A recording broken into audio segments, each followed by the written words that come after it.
आपका फिर से एक बार exam and success 0.22 YouTube channel पर बहुत बहुत स्वागत है। साथियों, जैसा कि आपको पता है, हम एमपी जीके की सीरीज लेकर चल रहे हैं, जिसमें हमने मध्य प्रदेश का पुनर्गठन पढ़ लिया है। उसके बाद हमारी मध्य प्रदेश की राज्य व्यवस्था चल रही है, जिसमें हमने विधायिका, कार्यपालिका और न्यायपालिका कवर कर लिया है। अब हम मध्य प्रदेश के कुछ आयोग और संस्थाओं की बात करेंगे जो आपके मध्य प्रदेश के एग्जाम में बार बार पूछे जाते हैं। तो चलिए साथियों, हम आज कुछ संस्थाओं या आयोग के बारे में बात करते हैं। पहला जो है वह है आपका राज्य वित्त आयोग। साथियों, मध्य प्रदेश में राज्य वित्त आयोग का जो गठन है वह संविधान के 73वें संविधान संशोधन द्वारा किया गया। 73वें संविधान संशोधन के तहत किया गया। 73वें संविधान संशोधन में यह कहा गया कि हर राज्य के लिए एक वित्त आयोग होना चाहिए। अतः मध्य प्रदेश के अंदर भी 1 साल के अंदर में राज्य वित्त आयोग का गठन किया जाएगा और उसके बाद हर 5 साल के बाद हम वित्त आयोग का गठन करेंगे। तो कहने का अर्थ ये हुआ कि 73वें संविधान संशोधन के बाद 1 साल के अंदर में राज्य वित्त आयोग का गठन किया गया और फिर ये बोला गया कि हर 5 साल में जैसे उसका कार्यकाल खत्म होगा तो नए वित्त आयोग का गठन किया जाएगा। मध्य प्रदेश में वित्त आयोग का गठन दिसंबर 1994 में किया गया। पहली बार, प्रथम बार मध्य प्रदेश में जो राज्य वित्त आयोग है उसका गठन दिसंबर 1994 में किया गया। इसका जो कार्यकाल होता है वो 5 वर्ष का होता है। राज्य वित्त आयोग का जो कार्यकाल होता है वो 5 वर्ष का होता है। इसमें अध्यक्ष सहित 5 सदस्य होते हैं। जो राज्य वित्त आयोग होता है उसमें अध्यक्ष सहित 5 सदस्य, टोटल 5 सदस्य होते हैं, अध्यक्ष सहित। इसकी जो नियुक्ति है इनकी जो नियुक्ति है वो राज्यपाल के द्वारा मंत्रिपरिषद की सलाह पर की जाती है। राज्यपाल के द्वारा मंत्रिपरिषद की सलाह पर राज्यपाल इनकी नियुक्ति करता है। इसमें जो है वित्त, विधि और प्रशासनिक विशेषज्ञ होते हैं। जो राज्य वित्त आयोग होता है उसके जो अध्यक्ष और जो सदस्य होते हैं वो आपके वित्त और विधि और प्रशासनिक क्षेत्र के अधिकारी होते हैं। जो आपका राज्य वित्त आयोग है वह उसका जो गठन का जो उद्देश्य था उसको अनुच्छेद 243(6) के तहत उसका जो उद्देश्य है वो है राज्य व पंचायती संस्थाओं के मध्य राजस्व का वितरण। अनुच्छेद 273(6) के अंदर कहा गया है कि जो राज्य वित्त आयोग है वह जो काम करेगा वह राज्य और पंचायती संस्थाओं के मध्य राजस्व वितरण का कार्य करेगा। इसके अलावा यह सुझाव देता है किसको? राज्यपाल। जो राज्य वित्त आयोग होता है वह ये जो सुझाव होता है किसका? राज्य और पंचायती संस्थाओं के मध्य राजस्व वितरण का जो सुझाव है वह राज्यपाल को देता है। ये किसमें लिखा हुआ है? अनुच्छेद 273(6). तो आपका जो गठन है वो किया गया था 73वें संविधान संशोधन द्वारा। गठन हुआ दिसंबर 1994 में। कार्यकाल आपका 5 वर्ष होता है, ठीक है। और इसमें जो होते हैं अध्यक्ष सहित टोटल 5 सदस्य होते हैं। इनकी जो नियुक्ति होती है वो मंत्रिपरिषद की सलाह पर राज्यपाल करता है। इसमें वित्त, विधि और प्रशासनिक विशेषज्ञ होते हैं। अब बात करते हैं इसके कार्य की। तो जो राज्य वित्त आयोग होता है उसका जो कार्य होता है वो होता है कि करों, शुल्कों व पथ कर, जो कर होता है, शुल्क या पथ कर है उसको दर्शाना जो कि पंचायतों को उपलब्ध कराया जा सके। दूसरा है संचित निधि से पंचायतों को अनुदान के लिए अनुशंसा करना। राज्यपाल से अनुशंसा करते हैं कि संचित निधि से पंचायतों को अनुदान दिया जाए, उसके लिए राज्यपाल से अनुशंसा करते हैं। इसके अलावा वित्तीय स्थिति के सुधार के लिए क्या करते हैं, ये राज्यपाल को सुझाव देते हैं कि किस तरह जो पंचायती राज आपकी संस्थाएं हैं उनकी वित्तीय स्थिति का सुधार किया जाए। इसके अलावा राजस्व वितरण की भी अनुशंसा करते हैं। राजस्व का किस आधार पर वितरण किया जाए इसकी भी अनुशंसा जो है राज्य वित्त आयोग के द्वारा किया जाता है। जो राज्य वित्त आयोग है उसका जो प्रथम अध्यक्ष थे वो थे श्री सवाई सिंह सिसोदिया। ये राज्य वित्त आयोग के प्रथम अध्यक्ष थे और वर्तमान अध्यक्ष जो है वो है हिम्मत सिंह कोठारी।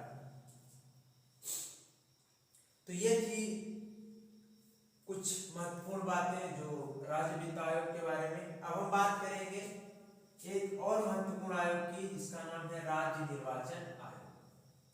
जो राज्य निर्वाचन आयोग है इसका गठन अनुच्छेद 273 टा के तहत 1 फरवरी 1994 को किया गया। इसका जो गठन है वो अनुच्छेद 273 टा के 243 टा के तहत 1 फरवरी 1994 को किया गया। जो राज्यपाल है वह राज्य निर्वाचन आयुक्त को नियुक्ति करता है। जो निर्वाचन है राज्य निर्वाचन आयुक्त का वो किसके द्वारा किया जाता है, राज्यपाल के द्वारा उसकी नियुक्ति की जाती है। और जो आपका हमारा राज्य निर्वाचन आयुक्त होता है उसके सेवा काल के दौरान कोई भी ऐसा विधि या परिवर्तन नहीं किया जाएगा जो उसके लिए अलाभकारी परिवर्तन हो। उसके सेवा के दौरान उसमें कोई अलाभकारी परिवर्तन नहीं किया जा सकता है। साथ में उसको पद से हटाने की प्रक्रिया वही होती है जो उच्च न्यायालय के न्यायाधीश के लिए होती है। जिस प्रक्रिया के द्वारा उच्च न्यायालय के न्यायाधीश को उसके पद से हटाया जा सकता है उसी प्रक्रिया के द्वारा जो राज्य निर्वाचन आयोग का अध्यक्ष होता है उसको भी हटाया जा सकता है।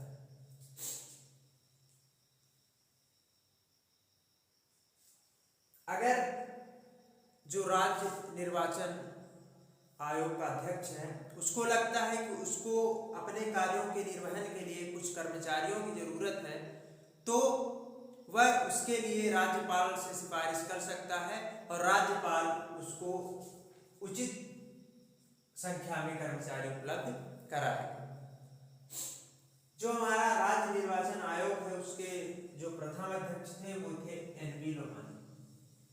लोहानी जो थे वो राज्य निर्वाचन आयोग के प्रथम अध्यक्ष थे और वर्तमान में है जो है वो है बसंत प्रताप सिंह।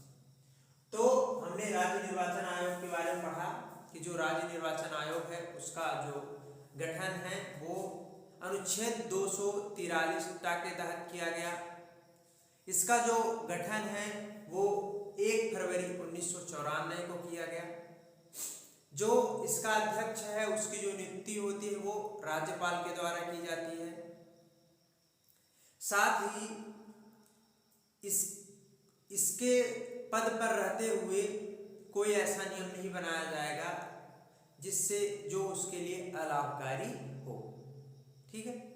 इसके अलावा उसके जो पद से हटाने की प्रक्रिया है वह वही होगी जो उच्च न्यायालय के न्यायाधीश के लिए होती है। जिस प्रक्रिया द्वारा उच्च न्यायालय के न्यायाधीश को हटाया जाता है उसी प्रक्रिया द्वारा हमारे राज्य निर्वाचन आयोग के अध्यक्ष को भी हटाया जाएगा। ठीक है। और एक बात होती है, अगर राज्य निर्वाचन आयोग का जो अध्यक्ष है उसको लगता है कि उसको अपने कर्तव्यों के निर्वहन के लिए या फिर जो उसके कार्य हैं उसको पूरा करने के लिए उसको कुछ और कर्मचारियों की जरूरत है तो अगर राज्यपाल से सिफारिश करता है तो राज्यपाल उसको उचित मात्रा में कर्मचारी उपलब्ध कराएगा। जैसा मैंने बताया आपको, प्रथम राज्य निर्वाचन जो आयोग था उसका अध्यक्ष एन.वी. लोहानी जी थे और वर्तमान में बसंत प्रताप सिंह जी। फिर बात करते हैं राज्य लोक सेवा आयोग। जो राज्य लोक सेवा आयोग है इसका जो गठन है वो 27 अक्टूबर 1956 को किया गया। राज्य लोक सेवा आयोग जो है उसका जो गठन है वो 27 अक्टूबर 1956 को किया गया। जो मध्य प्रदेश राज्य लोक सेवा आयोग है उसकी जो प्रथम परीक्षा का आयोजन है वो 1958 में किया गया। प्रथम परीक्षा का जो आयोजन है वो गठन के 2 साल बाद 1958 में किया गया। इसका मुख्यालय जो है वो इंदौर में है।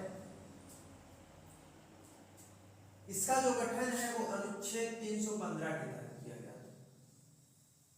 तो जो आपका मध्य प्रदेश लोक सेवा आयोग है उसका जो गठन है अनुच्छेद 315 के तहत 27 अक्टूबर 1956 को किया गया।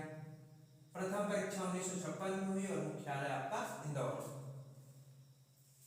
जो इसके सदस्यों की संख्या व सेवा की जो शर्तें होंगी, जो आपके लोक सेवा आयोग के जो अध्यक्ष होंगे और जो सदस्य होंगे उनका जो आपका कार्यकाल और उनकी जो सेवा की शर्तें या फिर उनकी जो संख्या होगी और जो उनकी सेवा की शर्तें होंगी वो जो है राज्यपाल निर्धारित करता है। ठीक है।